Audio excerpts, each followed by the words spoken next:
I'm Nikon D810, or Miss Aniela, and I'm a fine art fashion photographer based in the UK.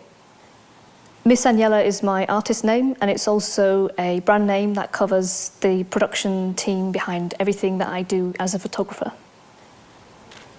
I work together with my partner Matt. He covers a lot of the production side behind Miss Aniela. We like to show a lot of drama in our images. We're trying to sort of portray almost a movie still. High couture models, nice locations, strong lighting. This is what we're trying to, it's more like a movie set still than a fashion image. High production. Being a photographer is like conducting an orchestra or directing a movie. The more I shoot, the more methodical I try to get with just calming down and just taking it minute by minute.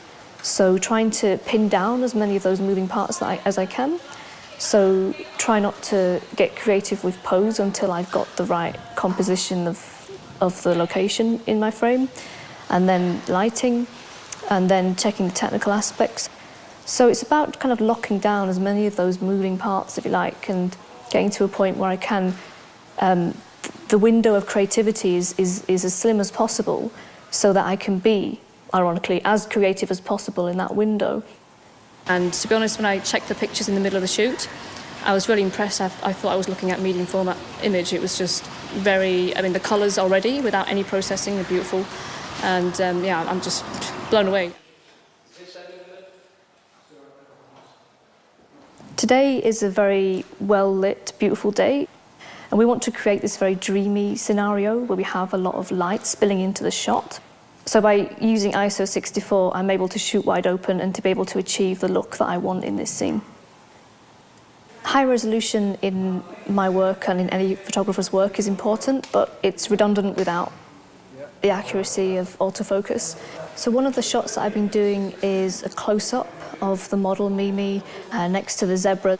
I wanted to move the focus point so I could focus on her eye, which is to the side of the centre of the frame. And so it was important for me to be able to get the AF accuracy on her eye in particular, using the 200mm lens that I was shooting with for this shot. I'm really pleased with the D810 and its performance with its AF accuracy. There is pin-sharp focus in the areas of the picture that are most important. As I get more and more involved in the fine art scene and the expectation that my images are going to be available in print, then I have to be able to satisfy that as early as I can in the process. So the quality of the picture that I'm taking right at the very beginning is very important. And then the way that I work with the image in post-production, I want to be able to do everything that I want to it, which is often, you know, kind of bending the pixels this way and that to be able to incorporate a surreal element. So the picture has to withstand that. And so the final image, ideally, is going to be, you know, as close to the original quality as it can be, at least to be able to print at different sizes for different fine art editions.